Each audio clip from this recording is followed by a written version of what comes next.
नमस्कार सभी साथियों का खास मुद्दे के अंदर आपका स्वागत है। जैसा आपको पता है कि 90 की 90 विधानसभा के अंदर अब एक तरह से देखा जाए माहौल गर्मा गया है, क्योंकि कांग्रेस के अंदर जिन जिन उम्मीदवारों को, जिन जिन कार्यकर्ताओं को लगता था हम उचित कैंडिडेट है अपनी विधानसभा के लिए, उन्होंने फॉर्म भरे और उनकी लिस्ट भी कल आ चुकी है। आदित्य वैश जी हमारे साथ हैं उचाना विधानसभा से।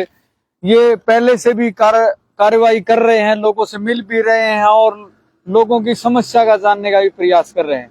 आज इनसे हम इनकी मन की बात जानने का प्रयास करेंगे। स्वामी जी, क्या कहना चाहेंगे? उचाना के अंदर काफी लंबे समय से आप काम कर रहे हैं और लोगों में किस तरह रिस्पॉन्स है जब लोगों से मिलने के? पहले तो आपके सभी दर्शकों को प्रणाम, राम राम, नमस्ते। आपका आभार कि आपने मेरी बातें अपने साथियों तक पहुंचाने का अवसर दिया है। उचाना में एक बहुत खुशनुमा फिलहाल जो है एक उम्मीद भरा माहौल है और सारे साथियों को ये विश्वास है कि अब की बार कांग्रेस जो है उचाना भी जीतेगी और हरियाणा भी जीतेगी। अब जैसे दीपेंद्र हुड्डा साहब ने, कांग्रेस ने एक रैली निकाली थी, यात्रा निकाली थी, हरियाणा मांगे हिसाब। भाजपा ये कह रही है कि वो हिसाब कांग्रेस वाले मांग रहे हैं लेकिन हरियाणा वाले नहीं मांग रहे, क्योंकि हरियाणा वाले तो सब कुछ है। विनय जी, एक बात मैं जो जरूर आपसे कहना चाहूंगा, जवाब तो उनको ही देना पड़ेगा जो पिछले 10 साल से सत्ता में थे। जब चौधरी भूपेंद्र सिंह हुड्डा जी थे तो उन्होंने लोगों को जवाब दिए। जवाब उनको देना पड़ेगा जिन्होंने किसानों पर लाठियां चलाई। जवाब उनको देना पड़ेगा जिन्होंने 750 से ज्यादा किसानों की शहादत के बाद भी मौन धारे रखा था। जवाब उनको भी देना पड़ेगा जब हमारी बेटी, हमारी बहन विनेश फोगाट चिल्ला चिल्ला कर जंतर मंतर पर बोल रही थी कि हमारे मान सम्मान को ठेस पहुंची है और कुछ दरिंदे हैं समाज में जिन्होंने घिनौनी हरकतें की हैं, पर वो मौन थे। जवाब तो उनको देना पड़ेगा जिन्होंने ये गारंटी दी थी कि 2 करोड़ रोजगार जो है हम हर साल देंगे। पिछले 10 साल में 20 करोड़ रोजगार बनते हैं और नौजवानों को बेरोजगारी की दलदल में धकेलने का काम किया। जवाब तो उनको देना पड़ेगा। जवाब उनको भी देना पड़ेगा जिन्होंने इस समाज को नशे की जो है हालत में ला करके खड़ा कर दिया। पंजाब के बाद हरियाणा में बहुत तेजी के साथ नशा बढ़ रहा है, सभी तरह का नशा जो है यहाँ बढ़ रहा है। सबसे ज्यादा बहनों के साथ जो है उनके मान सम्मान को तार तार किया जा रहा है आज की सरकार में, तो जवाब तो सरकार को देना पड़ेगा। आज जो है कितना ही हर रोज जो है घटनाएं हो रही हैं, अपराध की जो घटनाएं हैं। पहले सिर्फ आदमियों की बात थी, मनुष्य की बात थी। हरियाणा के अंदर अपराध मुक्त करने का हमने कार्य किया है। नहीं, अगर मुक्त करने का कार्य किया, विनय जी आप तो पत्रकार हैं, हर रोज पैनी नजर से आप समाज को देख रहे हैं। मैं कह रहा हूँ इंसान तो छोड़िए, पशु सुरक्षित नहीं है। अभी 3 दिन 4 दिन पहले दुर्जनपुर में जो घटना हुई, उसके आसपास के गांव में जो है जोटे चोरी हो गए। 35 लाख रुपए के जोटे जो है वो चोरी हो गए। और पहले आदमी चोरी बिल्कुल नहीं, आज भी हो रहा है। आप रोहतक में देखिए, हर रोज जो है गोलियां चल रही हैं। हर रोज कोई चैन झपट करके ले जा रहा है। जींद में, रोहतक में, हिसार में, सब जगह ये घटनाएं हो रही हैं। एक तरफ जब जो है ये समाज जो है उसका ताना बाना टूट रहा है, दूसरी तरफ जो अपराध की दृष्टि से मैं कहूँ तो हरियाणा नंबर 1 है। इन्होंने एक नारा दिया बीजेपी ने, नॉन स्टॉप हरियाणा। मैं तो एक ही बात कहता हूँ कि नारा तो एक ये भी दिया था कि हरियाणा एक, हरियाणवी एक। वो किस तरीके से मिलाप होगा? मैं दोनों बात आपको बताना चाहूंगा विनय जी। इन्होंने नारा दिया नॉन स्टॉप हरियाणा। निश्चित तौर पे बेरोजगारी में नॉन स्टॉप है, अपराध में नॉन स्टॉप है, युवाओं के भविष्य को बर्बाद करने में नॉन स्टॉप है, भाईचारे को तोड़ने में नॉन स्टॉप है। हरियाणा एक, हरियाणवी एक का नारा देने वाले यदि यहाँ पर जाट नॉन जाट के नाम पर चुनाव लड़ने की फिराक में है तो हरियाणा एक, हरियाणवी एक कहाँ से रहा?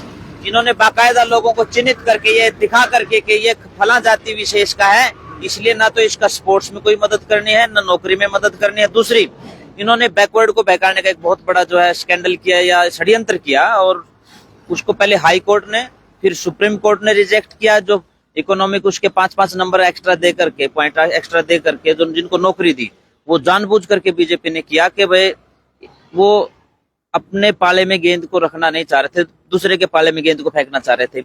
वो ये चाहते थे कि हम लोग जो नौकरी दे दें, परंतु लूप होल जानबूझ करके छोड़े कि हाई कोर्ट रिजेक्ट करेगी, सुप्रीम कोर्ट रिजेक्ट करेगी, कांग्रेस जो है वो कोर्ट में जाएगी तो रुकेगा तो उनके सिर के ऊपर भांडा फूटेगा। लेकिन लोकसभा चुनाव से ठीक 5 दिन के बाद, 7 दिन के बाद सुप्रीम कोर्ट ने बहुत बड़ी फटकार लगाई हरियाणा सरकार को कि ये जो तुमने किया है बहुत गलत किया है। आर्टिकल 14 कहता है कॉन्स्टिट्यूशन का कि आप इस तरह के पॉइंट दे ही नहीं सकते, परंतु उन्होंने दिया और उसका दुष्परिणाम ये हुआ। खास करके मैं कहना चाहता हूँ, यदि यही परिणाम सुप्रीम कोर्ट का लोकसभा चुनाव से 5 दिन पहले आ जाता तो हरियाणा में जो अभी ये हाफ हुई है ना बीजेपी, ये पूरी साफ हो जाती है। अच्छा आदित्य जी, आपने पूरे हरियाणा की बात करी, हमने भी हरियाणा के बारे में बात करी। अगर उचाना के मुख्य मुद्दों की बात करें, क्या कुछ मुद्दे आपको दिखा देते हैं उचाना में? मैं एक बात जरूर कहना चाहूंगा, यहाँ से बहुत बड़े बड़े राजनीतिक परिवार जो है घराने यहाँ रहे हैं, और पिछले 50 साल से भी ज्यादा का समय हो गया उनको राजनीति करते हुए। आज भी मेरे पूरे उचाना की मैं बात कर रहा हूँ, पीने का पानी नहीं है यहाँ, पशुओं के पीने का पानी नहीं है, खेत के लिए पानी नहीं है। यदि आपके पास 52 साल की बड़ी राजनीति के बाद आप इलाके में पीने के पानी की व्यवस्था नहीं कर पा रहे, आप पशुओं के पानी की व्यवस्था नहीं कर पा रहे, आप खेत के पानी की व्यवस्था नहीं कर पा रहे, तो इसी बड़ी विडंबना क्या होगी। दूसरी बात, स्कूलों की जो आज जो है गवर्नमेंट कॉलेज के नाम पे एक स्कूल हायर कर रखा है, उस स्कूल में छात्र गांव में स्कूल को जो है कॉलेज के रूप में वो कर रहे हैं, परंतु वहाँ पढ़ पाते हैं ना, स्टूडेंट वहाँ पढ़ पाते हैं। उसके पीछे कारण है, क्योंकि किसी की मंशा नहीं होगी ना, बिना किसी की मंशा नहीं होगी ना किसी चीज को चलाने की। यही हो रहा है, सरकारी स्कूलों को बंद करने का ये षड्यंत्र है। कितने स्कूलों को मर्ज करने की बात पिछले दिनों आई। स्कूलों में टीचर नहीं मिलेगा, दफ्तर में चले जाओ कर्मचारी नहीं मिलेगा। दूसरी बात कॉलेज की मैंने कही, और पर्टिकुलर बेटियों की मैं बात कहना चाहता हूँ। आप विनय, आप समझते हैं आज कितना ऐसा माहौल है समाज में। बेटियां जिस बस में बैठ करके जाती हैं, यहाँ की बेटियों को या तो जींद जाना पड़ेगा, या नरवाना जाना पड़ेगा, या कैथल जाना पड़ेगा, वहां उनको जाना पड़ता है। और बसों का जो सफर है कितना वो मतलब एक, मैं उसके बारे में कुछ कह नहीं सकता, इतना मतलब इन बेटियों के लिए असुरक्षित वो माहौल है। उसके बावजूद यदि सरकार जो है यहाँ कॉलेज नहीं बना रही है या कॉलेज को डेवलप नहीं कर रही है, तो ये उसकी जो फेलियर है। दूसरी बात, यहाँ चिकित्सा की बात है। अभी कुछ दिन पहले मैं जो है किसी के शौक में गया, मैंने वहां बात की, तो क्या बात हुई, तो उन्होंने कहा कि ये अपनी माँ के साथ ये बेटा जा रहा था, बेटा चला रहा था, माँ पीछे बैठी थी, उसको नींद आई या कुछ बात हुई तो गिर गई। गिरने से चोट लगी तो वो नगुरा लेकर के गए। उसके बाद जो वो जींद लेकर के गए, जींद वालों ने रेफर किया कि भाई आप इसको रोहतक लेकर के जाओ। जब तक रोहतक पहुंचे तो उनका देहांत हो चुका था। फर्स्ट एड तक की भी ना जी सुविधाएं नहीं है यहाँ पे, जो सामान्य चीजों के लिए। सकते हैं कि भाई रोहतक से पहले किसी मरीज का स्टॉपेज नहीं है जींद डिस्ट्रिक्ट के लिए। और बड़े बड़े नेता हैं, ये उप मुख्यमंत्री उचाना से रहे हैं, चौधरी बीरेंद्र सिंह, वो स्टील के बहुत बड़ा केंद्र के अंदर उनका पद रहा है। स्टील इंडस्ट्री का कोई प्रोग्राम यहाँ ला सकते थे, कोई रोजगार के लिए कार्य कर सकते थे, स्वच्छ सेवाओं के लिए कार्य कर सकते थे। दुष्यंत जी ने तो यहाँ तक कहा था कि भाई हम 5000 पेंशन नहीं कर रहे थे, इसीलिए मैं तो गठबंधन तोड़ा है। विनय जी, मैं बिल्कुल आपकी बातों, जो आपकी बात आपने कही उनका एक एक का जवाब दे रहा हूँ। यहाँ से बड़े नेता रहे और वो करने को होते तो बहुत कुछ कर सकते थे। एक टाइम ऐसा था, इसी हरियाणा में 5 विधानसभा की सीटें हैं जींद जिले में, और 3 मिनिस्टर थे। 3 मिनिस्टर होने के बाद यदि काम नहीं होते हैं तो कहीं ना कहीं लीडरशिप की फेलियर है। यहाँ के जो नेता थे, जो मिनिस्टर बने, उनका फेलियर है। दूसरी बात दुष्यंत चौटाला की मैं कहना चाहता हूँ, दुष्यंत चौटाला को तो बना बनाया मिला है। उनका अपना क्या पुरुषार्थ है, उनकी अपनी क्या मेहनत है। चौधरी देवीलाल जी के नाम पर 4-4 पीढ़ियां खाती रहेंगी क्या? चौधरी देवीलाल जी अच्छे थे तो लोगों ने उनको उप प्रधानमंत्री तक के पद के ऊपर लेकर के गए। और इनमें तो ये अहंकार था। इसी खटकर टोल के ऊपर जब हमारा किसान आंदोलन चला, तो खटकर टोल पे हम लोग बैठे। किसान आंदोलन जब चला, यहाँ पे हजारों की संख्या में यहाँ माताएं आती थी, जो, और वो कौन सी माताएं थी, जिन्होंने इन्हीं दुष्यंत चौटाला जी को इसी खटकड़ की भूमि पर दूध भी पिलाया। उनकी पार्टी के लिए 500, 400, 1000 जितने बनते थे वो पैसे भी दिए। इन्हीं माताओं को इन्होंने क्या कहा, खालिस्तानी कहा, पाकिस्तानी कहा, चाइना से प्रेरित कहा, फंडिंग वाली ये महिलाएं, ऐसे ऐसे शब्द इनके लिए बोले। अब इतनी नाराज हैं ये माताएं कि उसको नहीं घुसने देंगे। और उसका परिणाम देखने को मिला होगा आपको। इसी उचाना विधानसभा, जो हिसार लोकसभा की ये सीट है, जहां से दुष्यंत चौटाला लगभग 50,000 वोटों से जीते थे, वहां पे 37,500 वोटों से जो है अभी कांग्रेस पार्टी जीतती है। और जो 50,000 से जीतने वाले थे, उनके 4,000 वोट आए हैं। और मैं ये चैलेंज कर रहा हूँ, दुष्यंत चौटाला जी ने अभी एक बयान दिया कि मैं चुनाव लड़ूंगा उचाना से, और हम स्वागत करते हैं उनका, आप आइए। यदि मेरी पार्टी ने मेरे ऊपर विश्वास किया तो हम उनको मैक्सिमम 1100 वोटों के ऊपर समेट देंगे। 1100 वोट लेकर के वो वापिस चले जाए। बिल्कुल 1100 विनय जी। उनकी माँ को 4000 वोट सिर्फ उनकी सहानुभूति के मिले कि वो महिला है, दुष्यंत की माँ है, वो घूम रहे थे। उनका विरोध भी खूब हुआ। अगर दुष्यंत चौटाला खुद लड़ते तो 1100, उस समय 1100 वोट नहीं आने थे उनके। पर आज की स्थिति ये है, उनको 1100 से ज्यादा वोट नहीं आएंगे। दुष्यंत चौटाला को वर्कर ही नहीं है उनके पास। वो तो ये कह रहे हैं हम समरसीबल लगवा देंगे, हमारे ये प्रोग्राम करवा दो, चाय पानी के प्रोग्राम करवा दो। तो यहाँ तक जिस आदमी की स्थिति आगे, रिश्वत देनी पड़ रही है, ऐसा कुछ, उसको यही कह सकते हैं कि भाई हम सारा का सारा सिस्टम हम कर देंगे, तुम चाय पानी के नाम पे हमें बुला लो। जिन लोगों ने इतने बड़े भाव के साथ 50,000 से ज्यादा वोटों से जिता करके किसी को भेजा हो, और उसकी हालत ये आगे के वर्कर नहीं मिल रहे आज उनको, तो ये उनकी जो फेलियरनेस है। और वो गठबंधन को कह रहे हैं कि हमने गठबंधन तोड़ दिया 5,000 के नाम पे। भाई 1 महीना 2 महीने पहले कैसे तोड़ दिया? इतना बड़ा किसान आंदोलन चला, पूरा किसान सरदारी बैठी थी उनके हाथ जोड़ करके, भाई तुम अब सरकार से इस्तीफा दे दो, सरकार गिर जाएगी। तो उन्होंने नहीं दिया। और अजय चौटाला ने तो ये कह दिया किसान आंदोलन नाम की बीमारी है। दूसरा उन्होंने कहा कि दूसरा नहीं, उन्होंने एक और कहा कि कानून जो बनते हैं ना वो वापस लेने के लिए नहीं बनते। सरपंचों की पिटाई हुई तब भी ये लोग नहीं बोले।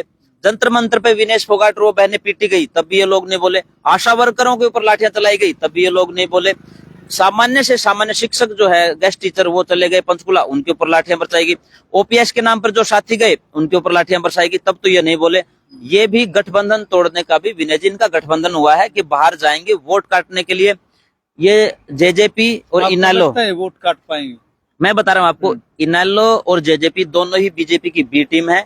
ये एक माइंड गेम खेल रहे हैं कि जैसे लोगों को दिखा करके 5-10% लोगों को प्रभावित करना चाहते हैं, पर अब की बार लोग प्रभावित होंगे नहीं। उन्होंने आपने भी लोकसभा चुनाव में देख भी लिया, जिस पार्टी को ये मानते हैं कि दुष्यंत चौटाला जहां से एमएलए है वहां से 4,000 से ज्यादा पर्ची नहीं आई जिसकी पार्टी की, तो वो क्या वोट काटेंगे।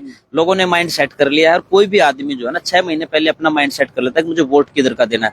लोगों ने कांग्रेस को जिताने का मन बना लिया है और इन लोगों को आईना दिखा करके वापिस कांग्रेस के ऊपर ये भी बोला जा रहा है कांग्रेस अब की बार इंडिया गठबंधन की तरह हरियाणा में लड़ेगी। बहुत शानदार तरीके से लड़ेगी। भाई दीपेंद्र जी ने का आपने जिक्र किया, हरियाणा मांगे हिसाब के वो जो उनका कार्यक्रम चल रहा है उसके तहत वो पूरे हरियाणा में जा रहे हैं। और इसी अगस्त के लास्ट में जो है वो अपने उचाना में भी आ रहे हैं। और मुझे लगता है कि उचाना का कार्यक्रम पूरे हरियाणा का सबसे जबरदस्त कार्यक्रम रहेगा। ये जो माहौल है और ये जो समर्थन मिल रहा है उसके आधार पर मैं निश्चित तौर पर कह सकता हूँ भूपेंद्र हुड्डा जी आज उनकी रैलियों में जो है 50-50 हजार लोग जा रहे हैं। भाई दीपेंद्र जी के ये जो काम कार्यक्रम चल रहे हैं अभी हरियाणा मांगे हिसाब 20-20, 25-25 हजार लोग उनके कार्यक्रम में जा रहे हैं। ये सीधा सीधा एक जीत की तरफ जो है ना वो बढ़ाया जा रहा है। लोगों से आप मिल रहे हैं, लोगों ने इस तरह का कुछ आपको सलाह दी है कि भाई आप नेतागिरी मारे हो, पहले स्वामी जी हो, आचार्य हो, आर्य समाज के कार्य करो, ऐसा कुछ सलाह आपको दी है? नहीं, इतना मैं आप जो बात कर रहे हैं उसका जवाब मैं एक ही बात करना चाहूंगा कि बहुत लोगों का मन है और वो शायद बल्कि कई लोगों ने तो ये कहा कि जी अब की बार तो कोई बाबा जी आना इसलिए चाहिए कि इन्होंने तो अपना घर भरने का काम कर रखा है।